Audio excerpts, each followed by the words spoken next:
What's up everyone, it's me Ollie and time to bring you my league starter for this season, Wintertide brand. This is gonna be one of the easiest and chillest ways, pun intended, for you to level with an Occultist this season. This is a skill that you can easily get super early on into Act 1 and it will take you all the way to red maps and you'll be able to farm them. The idea with this league starter is to eventually swap into build with the new unique Starcaller, right? Cyclone Custom Crit Starfall.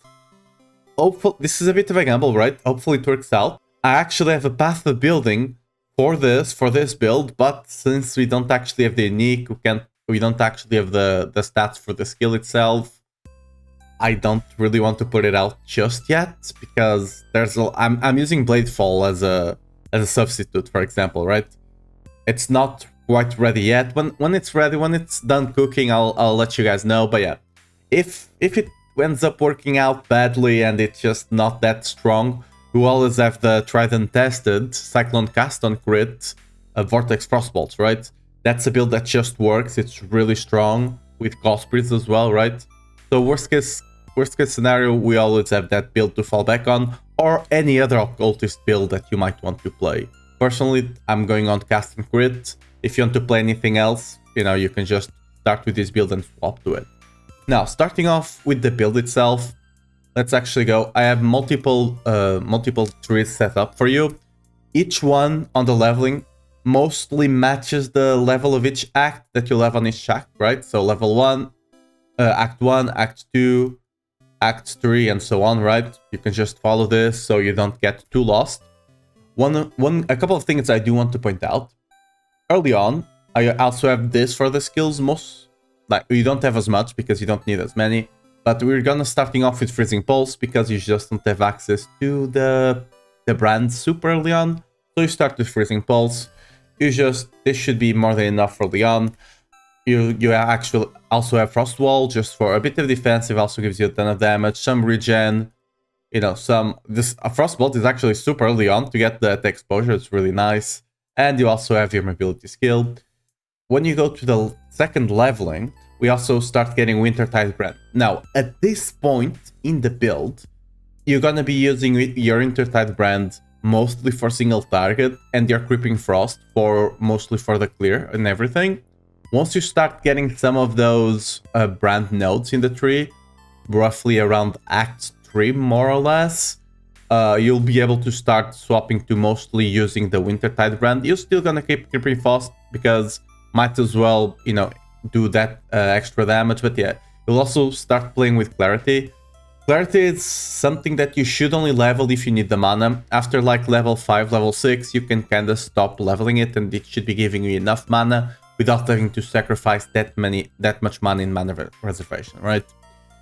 Once you actually get to Act 2, once again, nothing much here. You're just gonna be running some skitter bots, which you'll quickly swap once you get to Act 3, Act 4. You start getting some 4 links. By the way, all the skills here, all the supports are ordered. First of all, the supports on the skills are ordered in the importance. So if you only get the 3 link, you only use Arcane Surge and Control Destruction, and you don't run Bone Chill, right? The same thing applies for the skills here, right? The most important one to get the 4 link on the Wintertide brand, of course. Second most important, Creeping Frost. Third most important, your cast and damage taken setup. Fourth most important, the Frost Bomb, right? This is actually a really cool setup that I'm trying this league. It will just feel super great. At least I played around a bit with it, but yeah. Once you actually get into the full 6 link, oh yeah, actually before we go there, let me actually talk about something here. When it comes to auras, you'll not be able to run both Clarity, Malevolence, and Determination, all 3 of them, before you get to Act 6 or something. That's when you start getting the reservation nodes in the tree. Until then, you just run Malevolence. Whenever you can run Determination. You can also run Purity of Elements instead of Determination. Let's say you get one of the mercenaries with Determination, you can just run Purity of Elements, just make your life that much easier on the resists. But that's mostly it for now. Going on to the full 6 link, there's not a lot of changes. Of course, you have the other 2 supports for Wintertide brand. But the biggest thing here, it's gonna be Bane. This is going to be a double curse setup with Frostbite and Elemental Weakness. The reason we are running Bane, it's because it's much easier to apply both of them, right? It applies both of them, you don't need to cast each one of them, and it's much more mana efficient. We can have a couple of sockets to spare at this point, so why the hell not make use of them, right?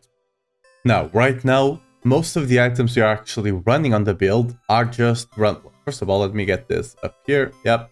Most of the items you're actually running on the build are just a bunch of rares. Most of them are just life and resists, right?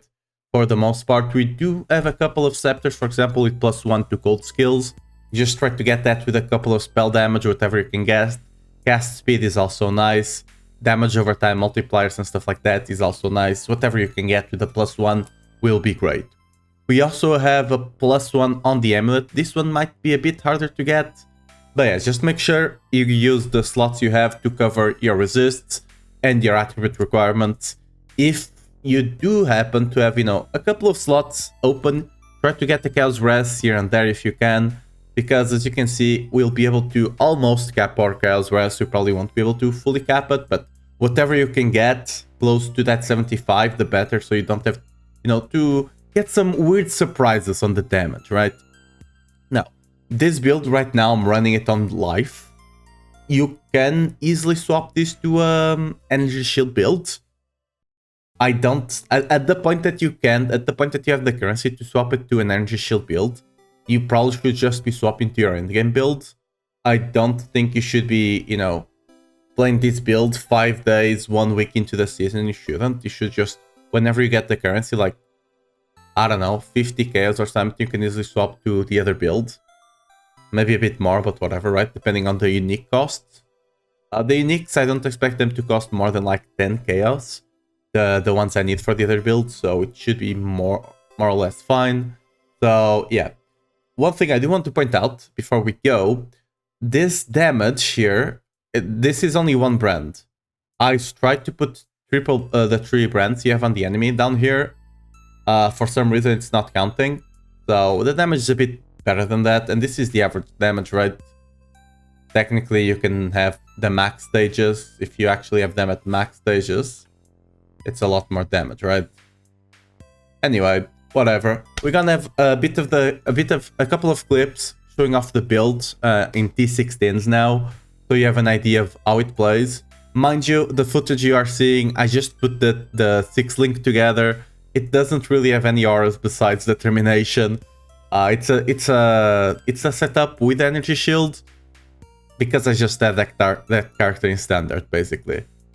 I don't recommend you going energy shield. Again, if you can go energy shield, just swap to the other build. But yeah, thanks for watching. If you want to see the shenanigans I pull off with Starcaller,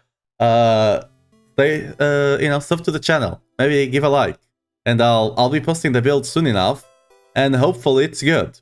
But yeah, anyway, enjoy the clips, I guess. Bye bye. See you next time. One quick thing here. On this build, you actually want to avoid spamming your brand. Just make sure you have the most amount of brands you have online, and then just use brand recall to relocate them.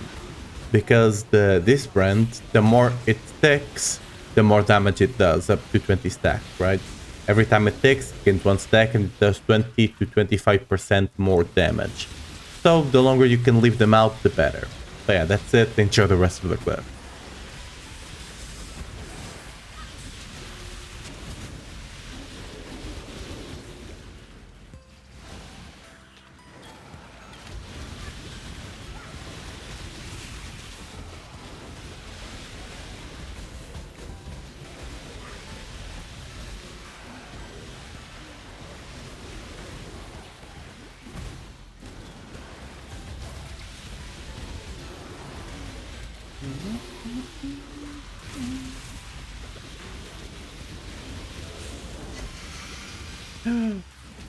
Another hunter, unlucky.